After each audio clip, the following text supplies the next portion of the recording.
What's up, hotties? Welcome back to another episode of Stay Hot. I'm BLAIDEN Kirk, joined as always by my two favorite co-hosts of all time, Matthew Sponauer and THEO Ash. We have a great episode planned for you all today.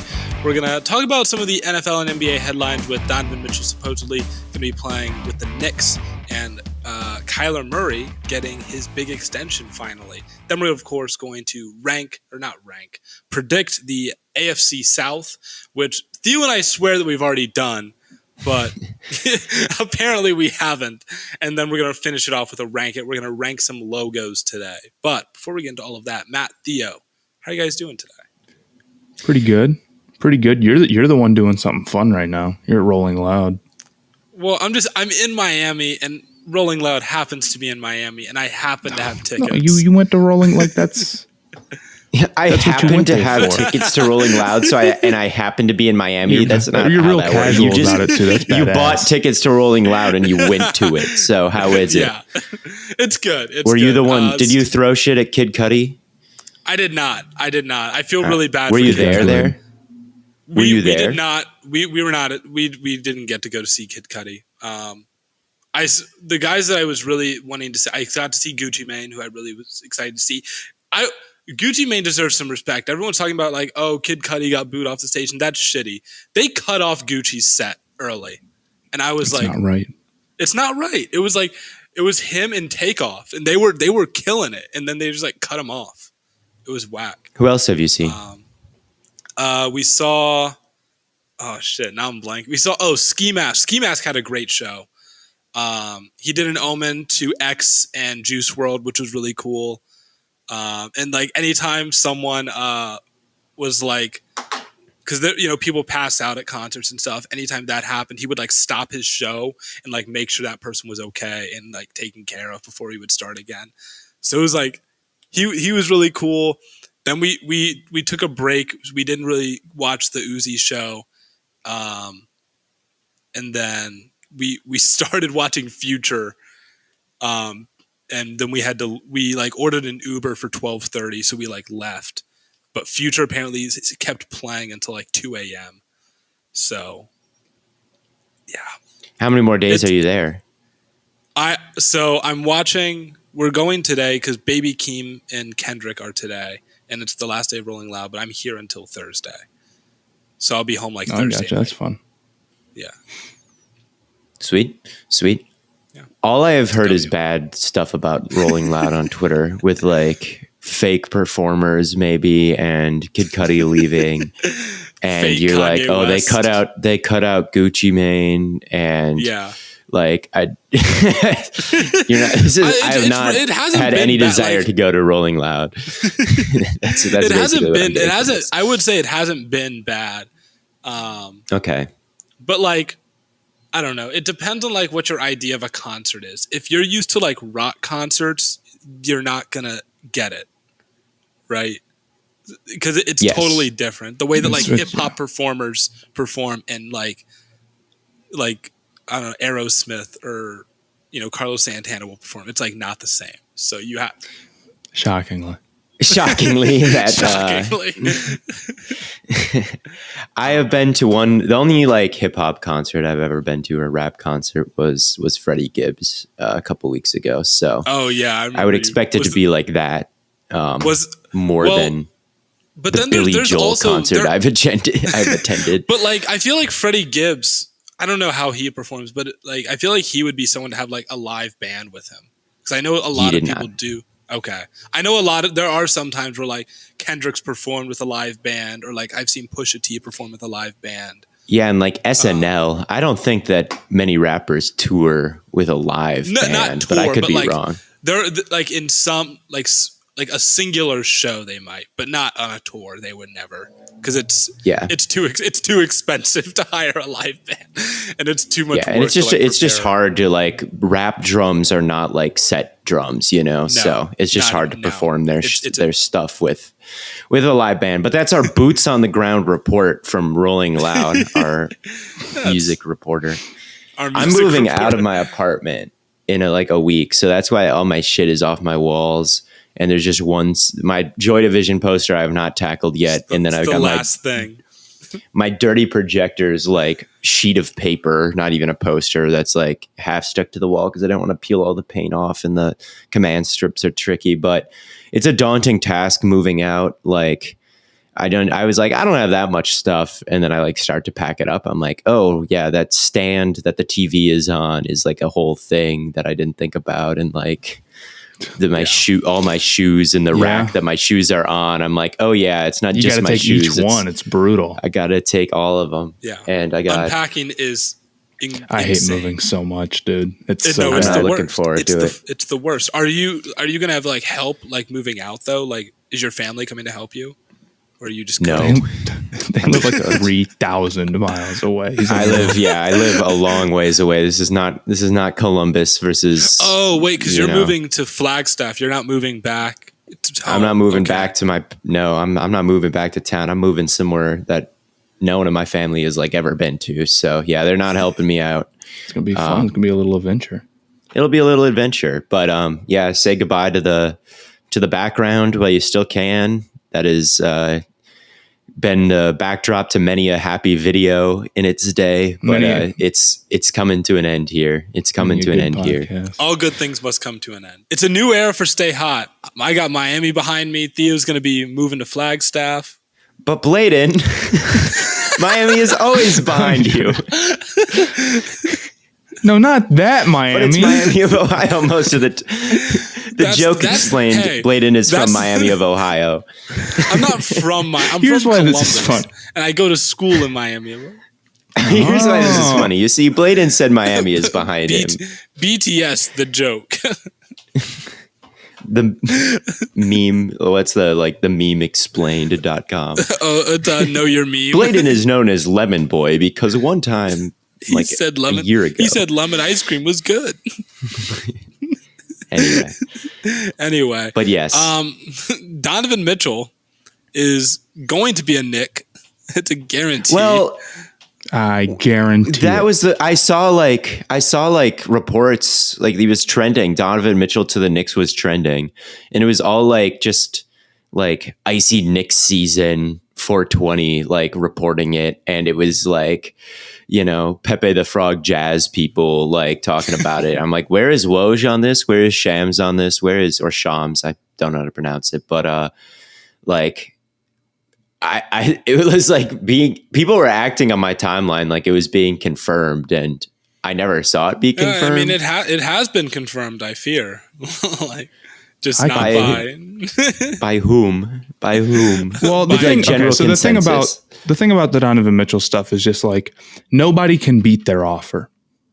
Yeah, it's like, you know, you can sit here and debate 6 or 7 first-round draft picks, or apparently the holdup is Obi Toppin and all that crap. But at the end of the day, like, they're not going to go, okay, fine, whatever. We're going to go accept Miami's offer that's significantly worse. They're not going to do that.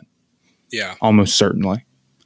Unless they really love Tyler Hero, but it doesn't seem like they do.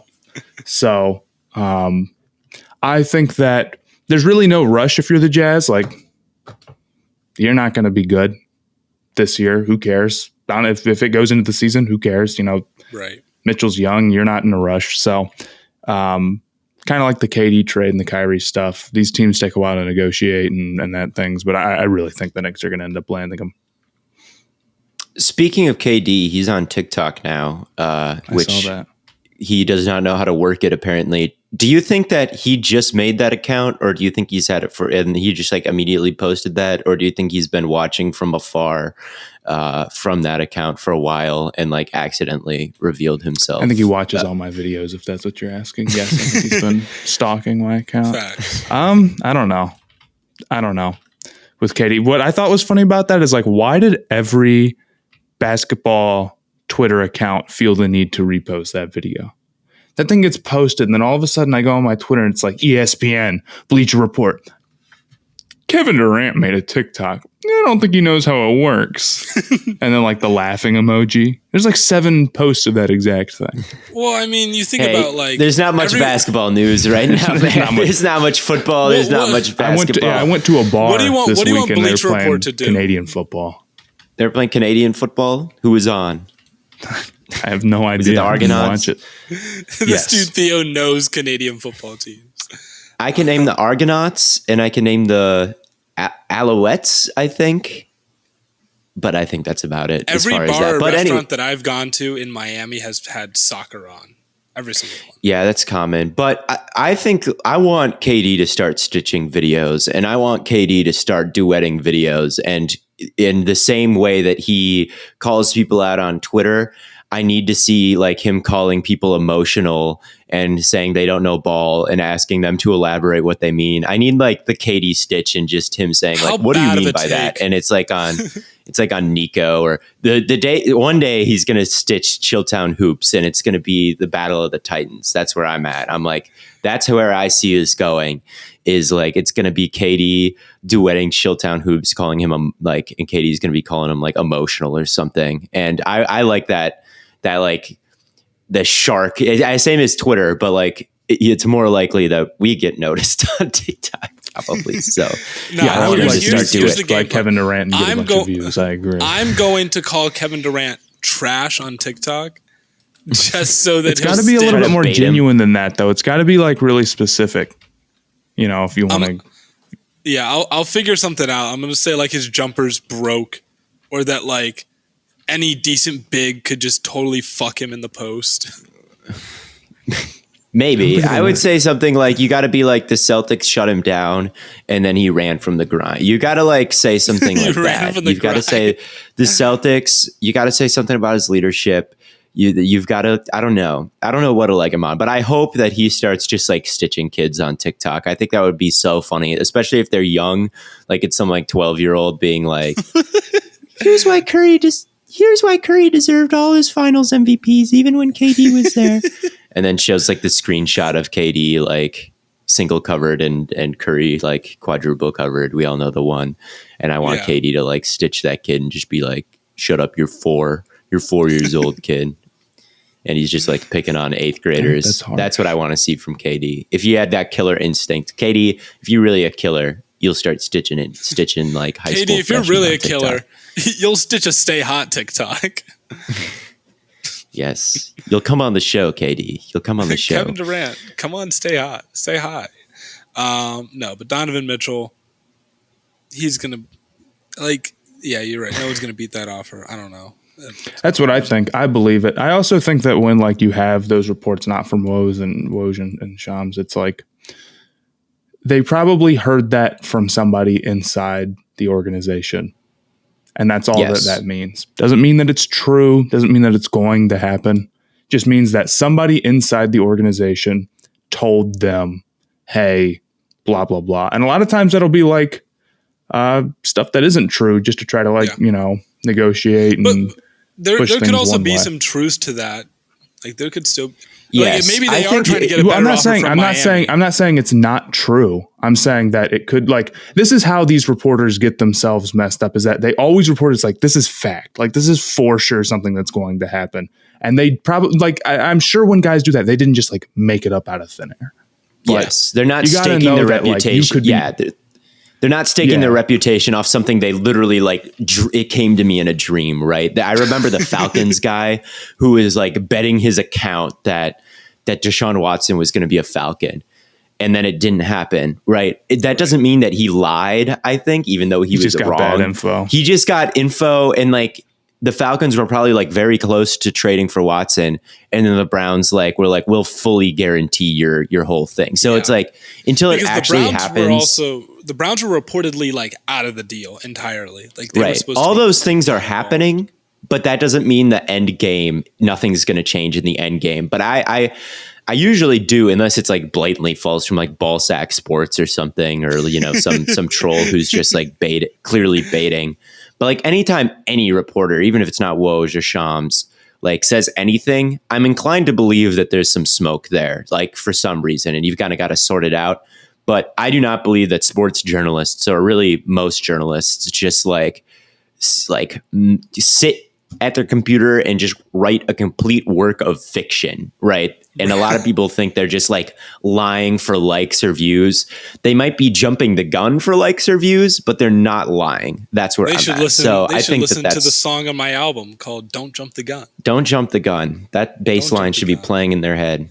All right. But yeah, so we'll see if it actually happens. But yeah, I 100% believe the smoke there because it just makes sense. And, I don't even know who's reporting, but if anybody is, I'm just going to blindly believe it. Yeah. I think Mitchell to the Knicks is going to happen. Not only remember that one guy who reported Kawhi to the Lakers like a couple off seasons ago? His name was like Ari Abraham or something. Oh, that was the guy. He was like really young. No, he was like really young, and he was like, oh my god, like Kawhi to the Lakers is happening, and then that didn't happen, and he never got heard from ever again. But he was like the main character of that offseason as a reporter, just because he was like.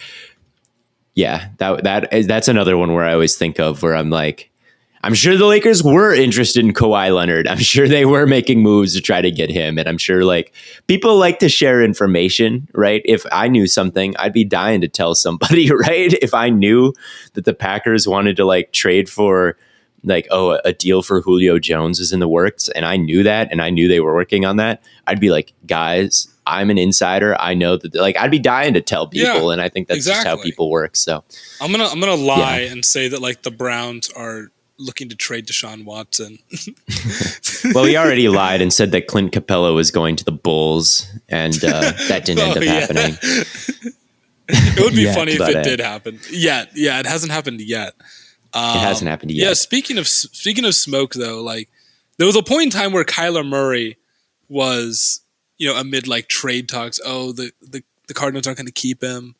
They don't want to pay him, but they paid his ass and they paid him handsomely. They did. Yeah, I'm not surprised by it. He's a top 10 quarterback. Yeah. They gave him, he got a new contract. That's like, it resets the market. That's kind of the standard stuff. I don't think it's too crazy of a story. It's probably more interesting from Lamar Jackson's perspective.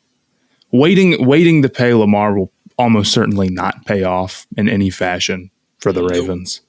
You're going to end up paying him so much more. Yeah.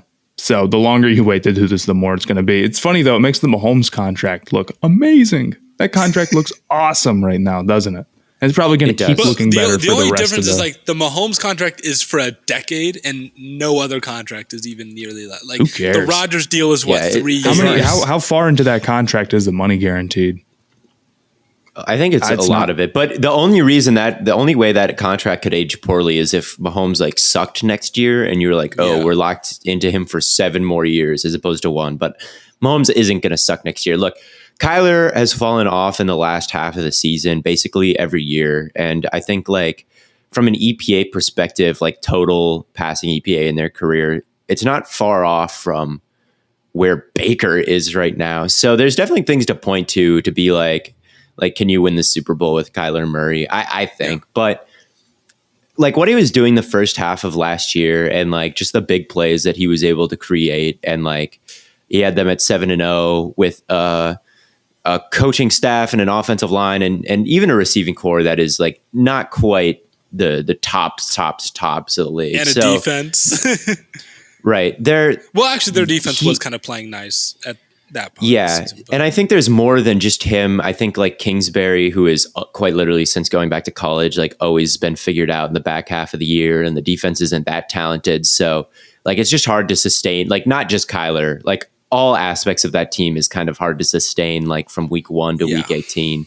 So I don't think it's all Kyler's fault. So I think with the Kyler contract, I don't think it was a bad move from them. Like, I think Kyler can, get you pretty damn far in the playoffs and is one of the elite quarterbacks in the league. But you look at just his athleticism and like how crazy talented his arm is.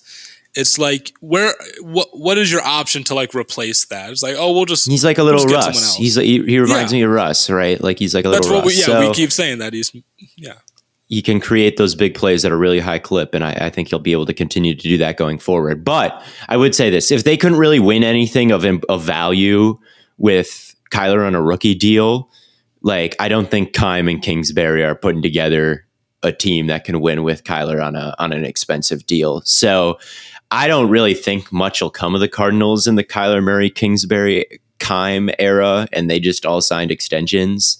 Like, I just don't think very highly of this team going forward. And it's not so much Kyler's fault as it is like the front office and the coaching staff. I think that they make 2 short-sighted moves. They're kind of like dog chasing a car.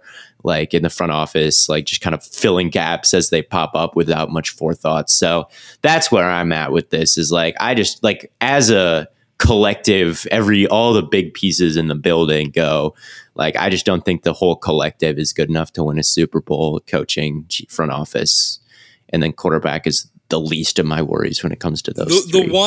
The one benefit I could see to like why you want to wait to pay these guys is like if you can figure out where the money is everywhere else, right? If you're like, okay, well, let's build this team and then we know how much money we can guarantee him this year and how much money we can, allocate for the next few years. I feel like that might be the one reason why you wait.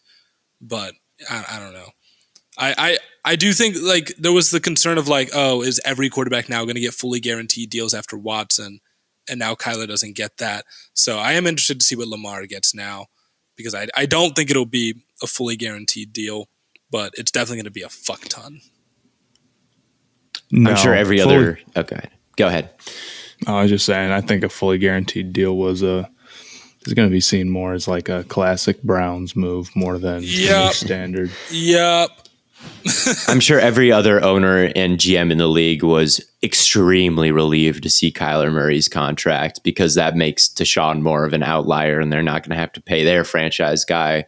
Like, if Kyler's not going to get a fully guaranteed deal, the next guy probably isn't, whether that be Burrow or Lamar or whoever, like, or Herbert. I think, although I would fully guarantee Herbert's deal. I can't lie. I would fully guarantee a Herbert deal right now. But if it meant keeping Herbert, I'm not letting him walk out the door. But maybe someone who you don't feel quite as highly about, like I don't feel quite as highly of Lamar as much as I love Lamar about Herbert. So I'm sure like the Ravens were relieved to see him not get the fully guaranteed deal. And I think that's kind of the most, looking at the general landscape of quarterback contracts, I think the most notable thing about this was that. So, all right. Yeah.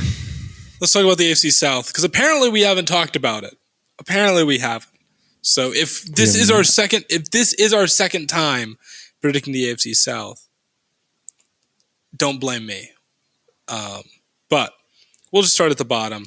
Texans are set at 4.5.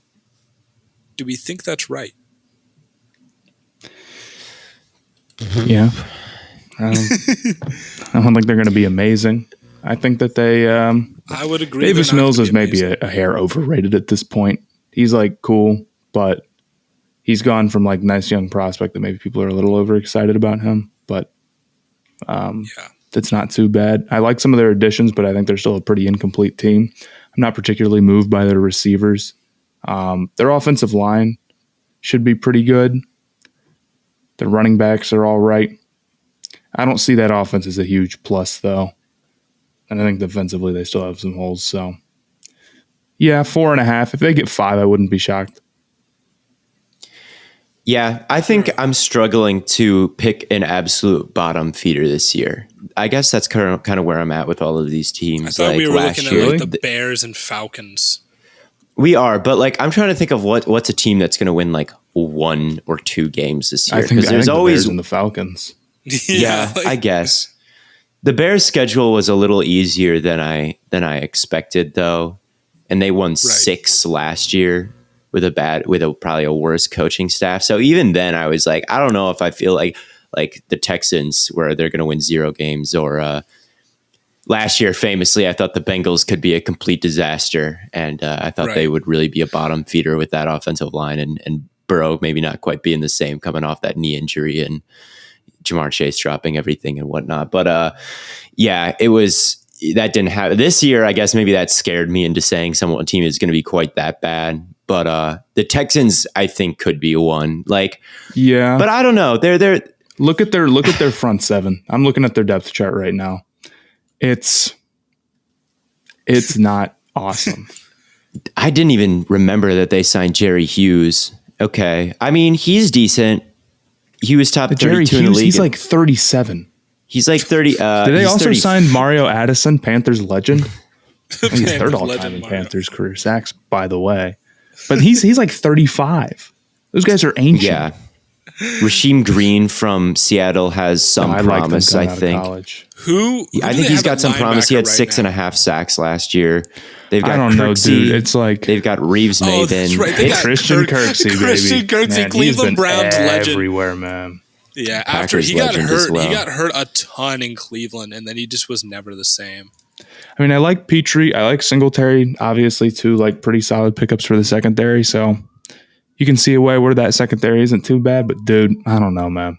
It is pretty bad. And I'm trying to... They were one of the worst defenses in football last year. And they promoted their defensive coordinator, Lovie Smith, in a move that very, very, very suspiciously seemed like a Brian Flores is suing the league. You cannot hire Josh McCown to be your head coach. You need to promote your... Wait, they were going to hire Josh... They were going to hire Josh McCown? Oh, yeah, they really wanted to. But they didn't do it. Teddy Bridgewater... or not... Not Teddy, but JT Barrett. JT Barrett, new NFL coach. What? JT Barrett. Is he coaching? Did he get a coaching job? Yeah. Oh, I didn't see that. Am I tripping? I don't know. I'm not. He's like an offensive assistant. Yeah. Good for him, I guess. But, Lions. That's why I saw it, because I followed him on Instagram. Good for him, I guess. But back to the Texans. I think like Lovie Smith, I think he could change his defensive philosophy just because like last year he's like the ultimate like cover two, corners just sit in the flats. All right, try to hit the like force everything out to the sideline, force teams to hit the whole shot. But they drafted Derek Stingley like 4th overall or whatever. And if he's going to play outside corner, you don't want him just sitting in like by the line of scrimmage to take care of the flats, right? And on the phone call, he said, how would it feel to go to the number one receiver every time? So I kind of think that they could be changing their defense up a little bit from not being like a very vanilla, bland, outdated one, like based on, unless he just like straight up lied to Stingley's face right there. So I'm excited to see kind of what they do there. But yeah, the defense here, was pretty brutal last year and like didn't make, I mean, Stingley's great and I love Stingley, but yeah, where's the pass rush coming from? The defense and Davis Mills is I was pleasantly surprised by his tape and I think he could certainly be a legit guy, but I also know that he checked it down a lot, had a lot of failed completions on 3rd down where he would just like, you know what it is, like 3rd and 10. Don't take your check down, dude. Take a shot. He was serviceable and like he looked good at points, but I liked his accuracy. I'd be more excited about the offense than the defense. Yeah. I'll say that. I think they've got an interesting defense. A lot of young guys. I like Nico Collins. John Mechie's there. Brandon Cooks is obviously good. Well, John Mechie will not be there. Actually, I don't know if you saw that he got diagnosed with leukemia. No, I didn't. Terrible. What? I didn't see that. Yeah. How long ago was that? Today? Yeah, that was like right before we started recording. Oh, okay, man. Yeah. So that's why Mechie, I hope he feels better, but yeah, no, that just happened. Holy so shit. He won't be there. Yeah, so that's dark. But yeah, the Texans, I don't know. Dark. I do think they're moving in the right direction. If Fields was on the Texans and they had Cooks and Collins and that offensive line, I'd be like, okay. Like they're doing a decent job surrounding like a young quarterback with some talent there, or at least a better job than the Bears. So I do think they're moving in somewhat the right direction, and I think they'll be a little bit more feisty this year. But overall, I'm not predicting anything too different than what they were last year, which was 4-12. So what's the over/under? 4.5. I don't think the Texans have a super easy schedule, but they can definitely beat Chicago. They might be able to get a game on Indy. They can beat Jacksonville. They can beat New York, the Jets, or not the Giants. They can beat Washington. Like there's enough winnable games on there to get them to 4 or 5 games. I think I'll take the over. I think I'll take the over on them. I believe.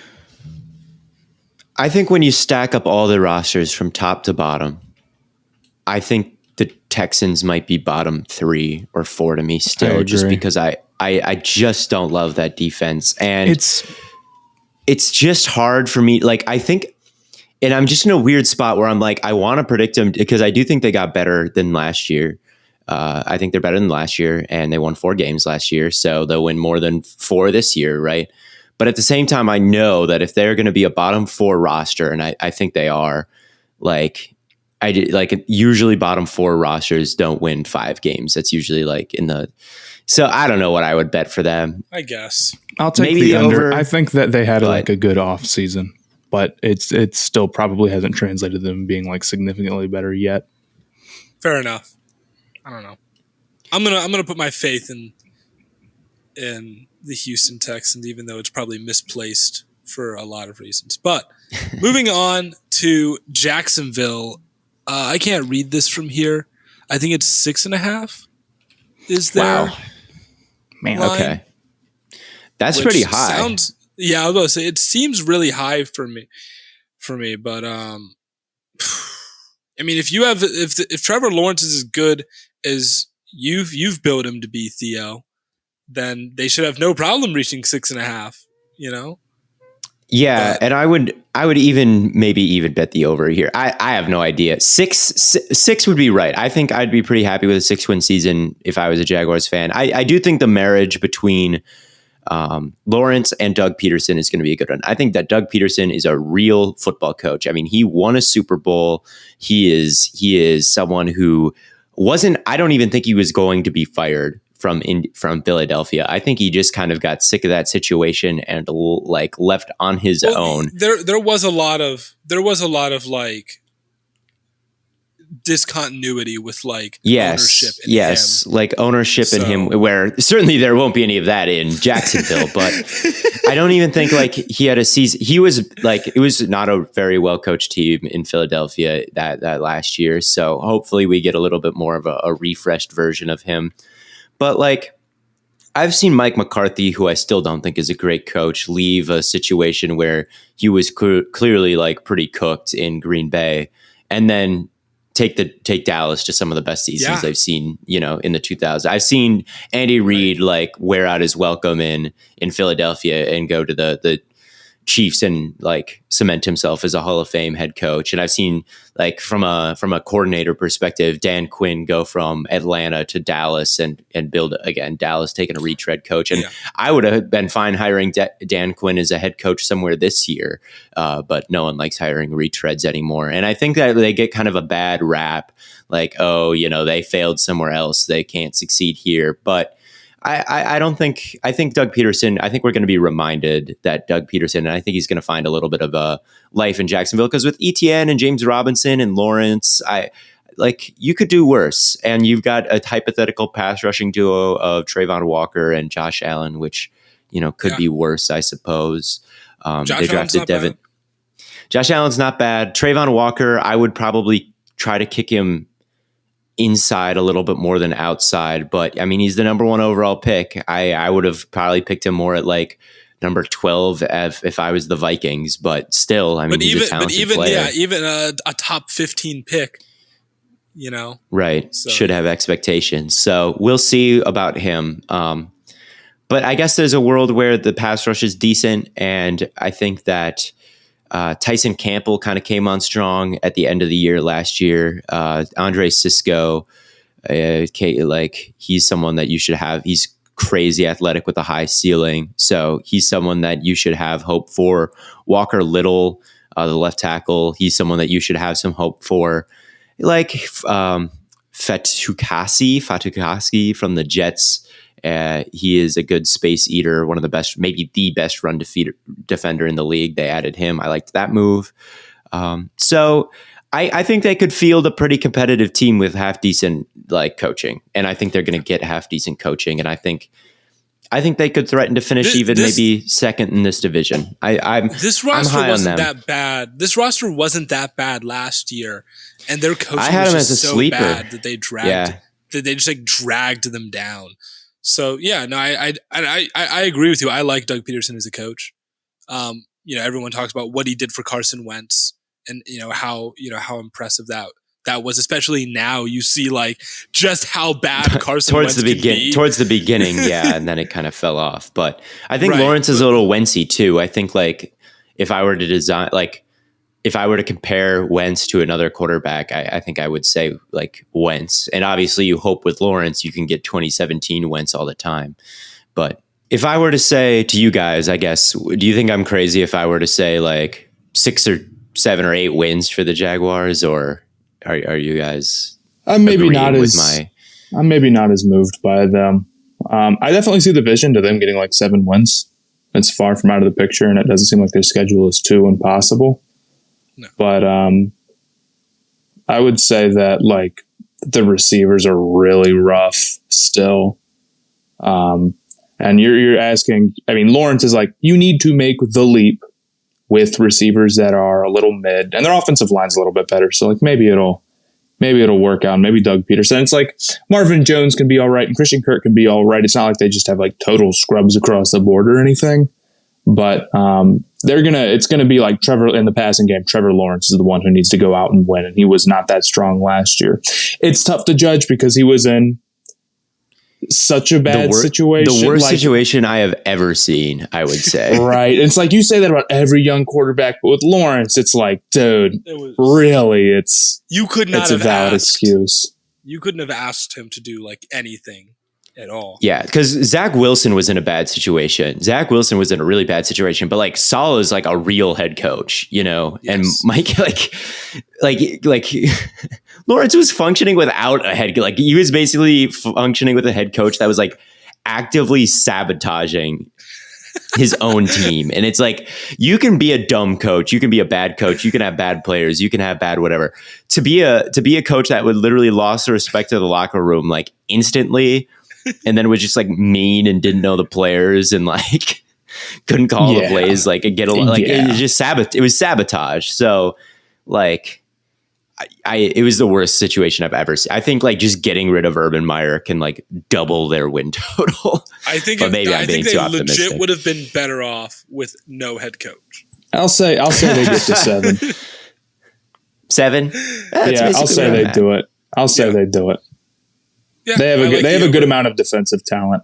We'll see. Lawrence is top 15. That's what it comes down to. Lawrence is going to be, he is that guy. I swear, like his accuracy is a little spotty, but you could say that about Lamar Jackson. You could say that about Josh Allen. You could say that about Cam Newton. And it's like, if you're going to miss some throws, fine. Okay, fine. But if you can exhibit a really, really high level pocket presence and you have the arm to hit every throw on the field and you're smart enough to process and you're getting placed in a scheme that's a lot like the scheme he ran in college with Doug Peterson's like RPO type of system. So I think he's going to be in a scheme that he's comfortable with that kind of poise and arm talent. Like some throws are going to sail on him. Yes. But like, I also know that like the amount of drop, like it's just crazy to watch the Jaguars last year and just like how frustrating it was. So that was a frustrating. Listen, I'll say this: as someone that loves Jalen Hurts, right? I keep like Jalen Hurts consistently gets ranked in like our consensus quarterback rankings in like the top 16. So like, and Jalen Hurts has a tendency to let some passes kind of get away from him. So like, if Trevor Lawrence. Is Trevor Lawrence like significantly worse at that? Like, I don't necessarily think so. I feel like that's a tough comparison to make, though. It is. But like, I'm just saying, like, in terms of someone, like, we're talking about someone that's like an inconsistent passer, right? That keeps getting ranked, you know, well within like our top, like the top half of the league in quarterbacks. Like, Trevor Lawrence can be that guy.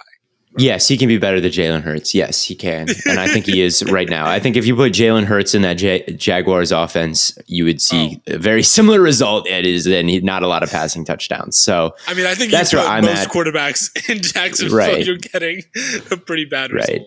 Yeah. But I think we're all leaning over. We all leaning over on that. Man, just consensusly being collectively high on the Jaguars is not a good sentence to say and feel good about, but sure. I think 7 wins is not that crazy high on them. It's not. 7 and 10. 7 and 10. Yeah. Yeah. You take that brings us to the Colts. Indianapolis. What are they at? Them and Tennessee are both at 9.5. I'll take the over on the Colts. I like them. I like the Colts a lot. I think the Colts are going to be like legitimately good. I mean, they got to 10 last time, no? They got how many wins they have last year? last year the Colts had. This is bad. This is flawed logic. Well, they got last year they got this many wins, and then they got better on paper, and it just doesn't work like that. But it is flawed logic. But like, as far as I'm concerned, the Indianapolis Colts last year were dealing with Carson Wentz, right? Like, regardless of like they could have had 7 wins last year, I would still pick the over. The transition from Carson Wentz to Matt Ryan is going to be drastic. Those last 2 games of the season where it's like they needed to win one of them and they were against like 2 of the worst teams in football and they lost both of them, Matt Ryan's not losing those games. I promise you he's not losing those games. So yeah, I like them pretty well. Go ahead. I mean, they've got a really strong running game, obviously. The receivers are not strong, like weak at all. But just being enough of a threat through the air and not such a liability improves the running game that much more, I think. And then defensively, they've got a solid amount of talent. So, and I don't think they play a particularly tough schedule. I like teams that are it's like very clear how they're going to go out and win games. And the Colts were like, a lot of people were really high on the Colts last year to go make a run in the playoffs. And then they didn't actually end up even getting there. This year, I feel like they're a little bit more built. Like game manager is a term thrown around too loosely. Matt Ryan is like a legit game manager. And I think that's kind of what they need. He's good at it. Like he's good. A game manager is a good player. Yes. If you're a game manager, like that should be a compliment, right? If we're talking Matt Ryan's a game manager, he can go out there and just like not make mistakes and just like march you down the field. Like that's, yes, I like Matt Ryan. Yes, and with Rivers 2 years ago, they were in the playoffs, and they almost beat the Bills in that playoff game. Like, that came down to a Phillip Rivers Hail Mary, which he couldn't get to the end zone because he was Phillip Rivers in the last year of his career. He was 100. He was 100 years old, and he turned into dust, a pillar of salt. And Unfortunately. So... This team could look like that team, right? And that team was in the playoffs. If they were, I mean, you add a little bit more of a passing threat to week 4 through 17 Indianapolis, and they're one of the better teams in the league, right? Like, so there's that. But I do wonder if they quite I still wonder if they quite have the offensive firepower through the air to really make a dent in this AFC. That's the thing where it's like there's some really high powered, like if you're, because I'm gonna pick Tennessee to win this division. That's where I'm at actually after thinking about it. Yeah, maybe, but I'm gonna pick Tennessee to win this division. So that means the last wild card spot is gonna come down to all the teams in the AFC, right? Like all the teams in the AFC West, the Bengals, the Dolphins who have Tyreek and all that, and the Patriots who were better than the Colts last year. So like Theo, let me kind of a bloodbath. Let me inquire you about the difference between Indy and Tennessee, because I look at like quarterback, I'm taking Matt Ryan over Ryan Tannehill personally. If you look at like but like let's say that's negligible, and let's say like running back is negligible, like Jonathan Taylor versus Derrick Henry. I'm taking Indy's offensive line. Honestly, I don't know if Tennessee's receiving core without A.J. Brown and Julio Jones. Like it's an interesting one.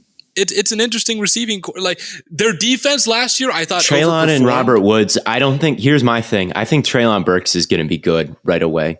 I legitimately think Treylon. I think Treylon Burks is going to be good right away. Robert Woods could easily be 1,000-yard receiver. I think still. I mean, this was a team that was the Titans were a team that was injured as injured as any team in the league last year, and were the 1 seed in the AFC. And I get that they lost AJ Brown. I get that. And I don't think they're going to be the 1 seed in the AFC again. But to win this division with that defense, I think the secondary looks pretty good. I think the front seven still looks pretty good. And I really am high on the impact that Treylon Burks can have, even though he's been out of shape. He was one of my favorite, in the combine. I think people are really writing him off, but I think that he could be, a Debo. I think that he really could be an AJ Brown type, a Debo Samuel type. Like he is that fast and that big, and his catch radius is that good. He was my second favorite wide receiver in the draft. So I'm high on the impact that he can make. I think that Derrick Henry can stay healthier.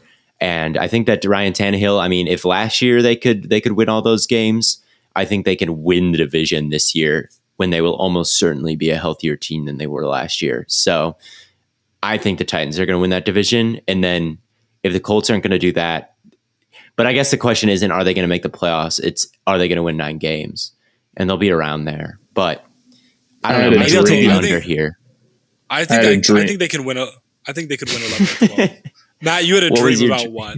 I had a dream that the Titans started 0-4.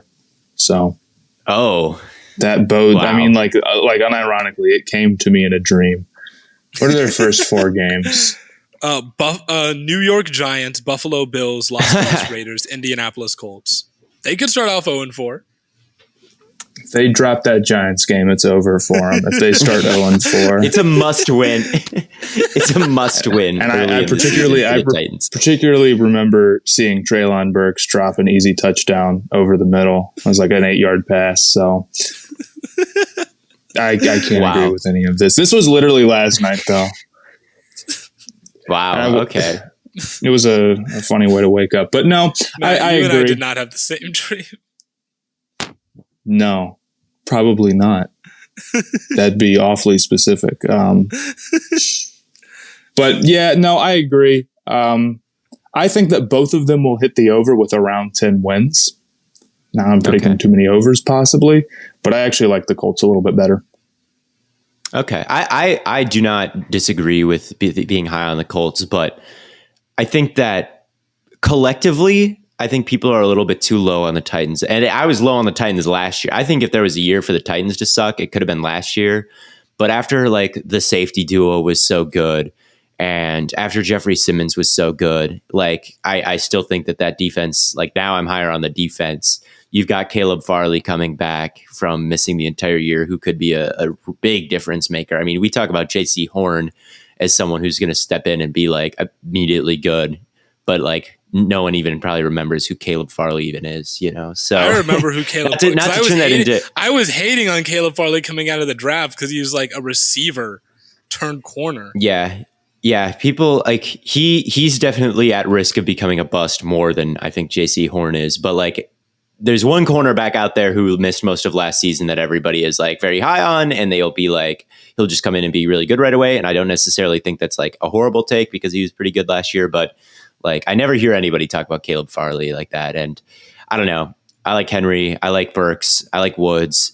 Tannehill, I think, is good. I think he's a good player. I think the offensive line could be better, although they lost Saffold, so that could really hurt. But anyway, if everyone is like collectively going to be low on the Titans this year after they were the 1 seed as the most injured team, like I guess that seems like a efficient zag when everybody else is zigging, you know. I think the Titans line at 9.5 is like proper. Like they could win 9, they could win 10, but like for me, the Colts, I'm taking like 11, maybe even 12 wins. Like I think the Colts. And the thing with it is, I think the Colts are going to win like 8, and the Titans are going to win like 9. That's my thing. It's like I don't even think the Titans are going to be like crazy good just because of is the passing game going to be like that great? And you know, there are some questions maybe in the cornerback room, but I think it's going to be like Titans. I'll say for the sake of being different than you guys, I will say Colts under, Titans over. But like I don't disagree Colts that strongly.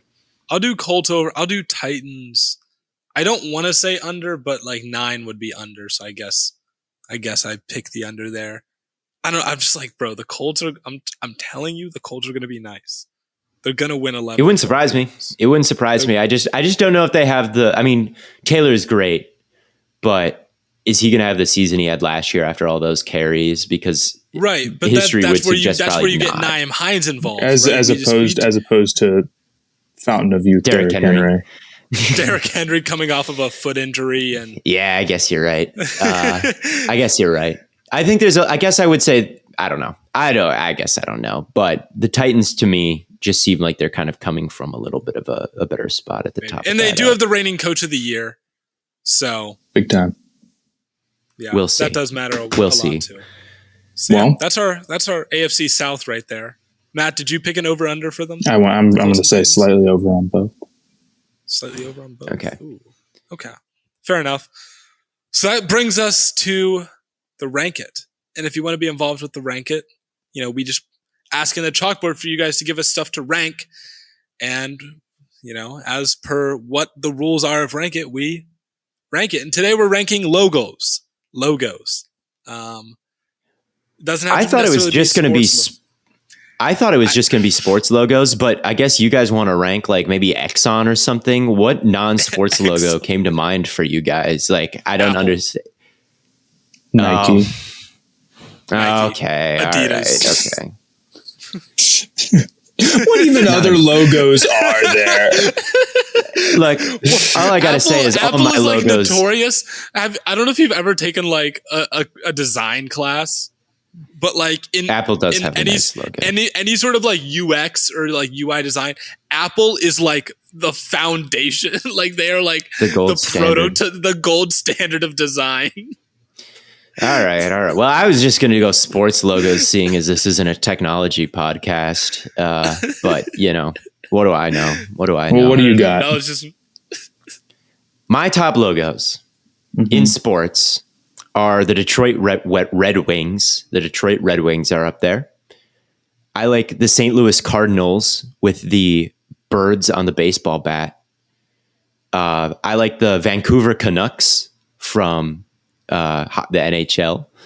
I like the historic Eagles logo. Like yep, I had that one on my list. Oh yeah, that's the big wide bird with the football in its talons. That one's pretty sick.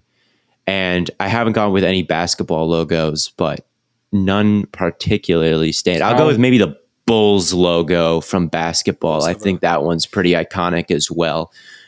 Those I think would be my 5. But there's a lot of logos I respect, and I could just sit. Oh, actually, I'm changing my mind. The Coyotes Kachina. How could I forget? Ooh. I have a sweatshirt with those.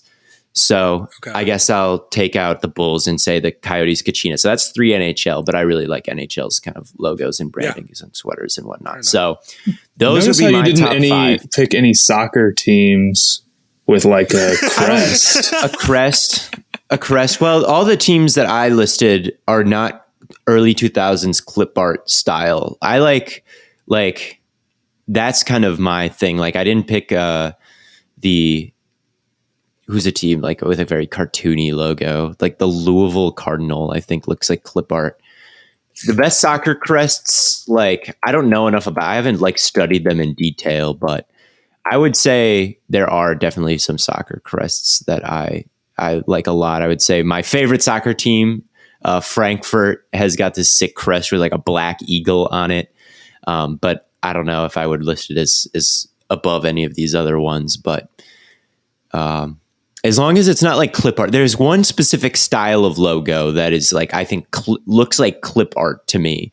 And those are the ones I'm opposed to. I don't think any of the ones I named fall into that category, but I think a lot of modern like American logos do. Modern Dolphins logo. Well, okay. Speaking of modern Broncos logo, the classic Dolphins logo is fire. I love that. It's fire. It's like hand drawn and shit. It looks awesome. Yeah, it looks amazing. Like classic Dolphins, classic Eagles are 2 that I like. Every throwback thing looks better than every current thing. That's my take. I think modern, like the best, except maybe the Seahawks. I think the Seahawks Raiders. did a good job. The Raiders logo looks sick. I also love the Raiders logo. But again, it's old school. Anything old school looks better than anything modern. That is my take on jersey uniforms. Every throwback looks better than their modern. Every logo update in NBA history has been a downgrade. Like, oh shit, the classic Giants. Like the Giants just came out with I agree with the NBA premise, but it's not always the case. There's the original like Hornets logo is horrifyingly bad. Okay, maybe some like a really long time ago, because there were definitely like, some old ASU logos have you seen like the old Pistons logos with like they had like a Tin Man or something dribbling a basketball. But I would take that over any of the crest, any of the circle logos that have infected the NBA. They're all horrible, dude. I really can't believe the teams choose to do that to themselves. It's so sad. It's probably just so they can put it on the court. It's lame.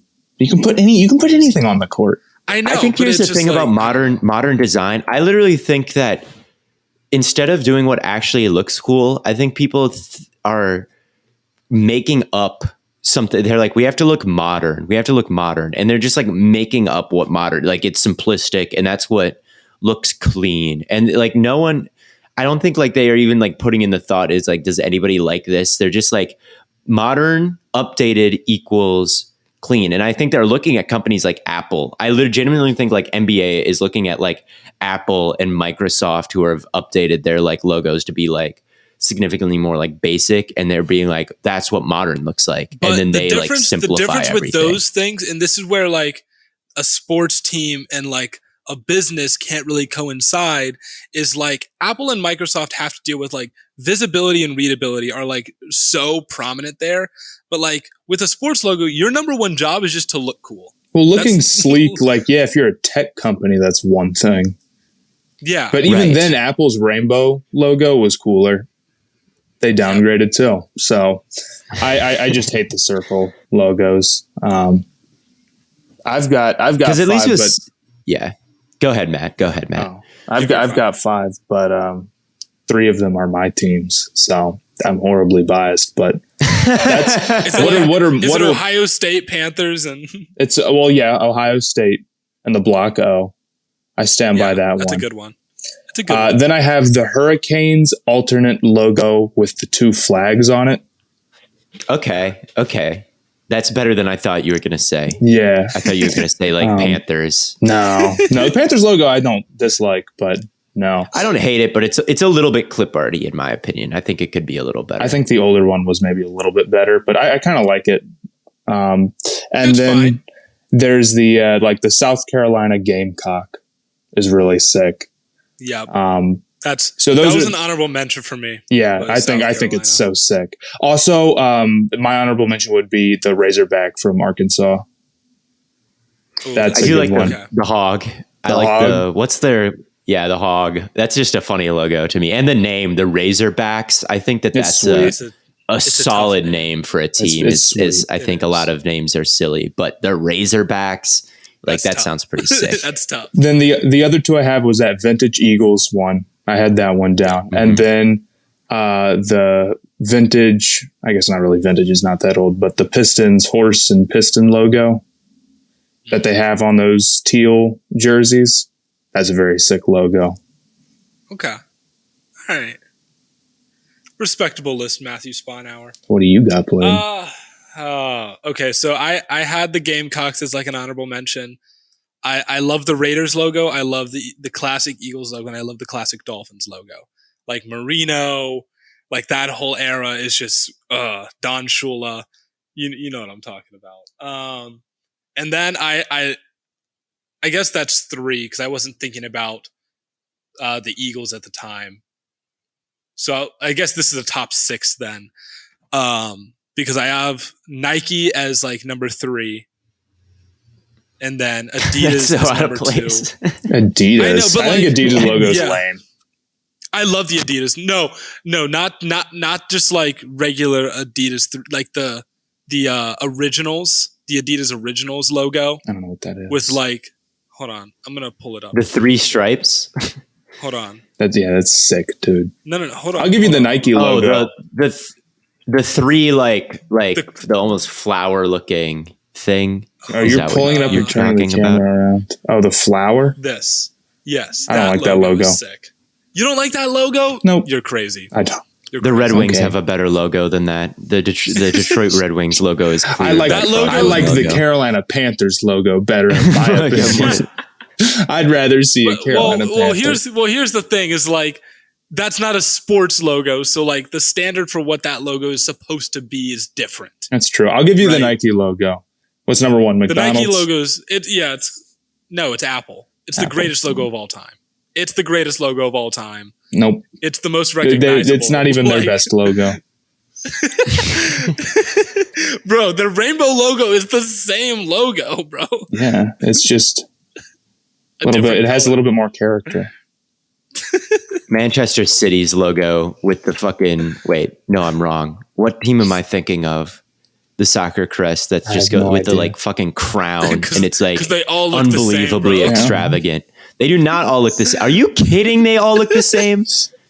Get out of here with that. I'm going to send you I think, is it Chelsea? Oh, you know what? You know what team is modern, but not necessarily boring about it with their logos? The Chargers. I like the Chargers branding. They have done a good job. Yeah. Yes, Chargers, I agree. Yeah, the lightning bolt, it's cool. But also a lightning bolt team is just sick, so it's kind of hard to mess that up. How are they the only team that's like thought of that? To be the like a lightning bolt? I think it'd be pretty lame. Tampa Bay Lightning. I just feel like more teams, like there's 2 pirate teams, there's so many bird teams. Why is there only there's like the Thunder, the Tampa Bay Lightning. That's a lot, dude. That's many. But like that's across. I'm talking just in football. Well, you're not gonna. There's two pirate teams and there's like 4 bird teams. Well, lightning is just like one thing. How would you have 4 like? How many Packer teams are there? Like, I guess you want there to be the storm and the lightning and the rain clouds and the hail and the like. I don't know. I just think like I'm just surprised. Why are there only? What would the logo for like disastrous weather isn't like disastrous weather isn't like a more common theme? Like, where's the lava? Where's the lava? Where's the lava? That's terrible. The volcano eruption. The volcanoes. I don't know, man. Yeah. I'm not feeling any of these. This is why I'm not a graphic designer or like a logo designer. I think the Toronto Blue Jays, as long as we're just like spitballing, I like the Blue Jays logo. I like the Cubs logo with the Bears and the Marlins, like if we're talking baseball, and the Yankees and the Dodgers, I think as well. I think baseball has some underrated logos. Baseball the logos full do Orioles really well one. If you go into like the minor leagues too, they've got some crazy stuff going on down there. They've got some crazy stuff going on down there. But anyway, that's my top 5. Plus top 5 logos. 15 honorable mentions. Yeah. Yeah, that's our top 40,000 logos. Bad weather, the Carolina Hurricanes. That's bad weather. And it's sick. Okay. Yeah. Okay. Good. Fair enough. There's like a bad weather team in every sport. Every sport's got like one. Every sport's got a bad weather team. All right. Well, unless you guys have anything else, I think I'll give you some time back. I say that as we're at like 3:30.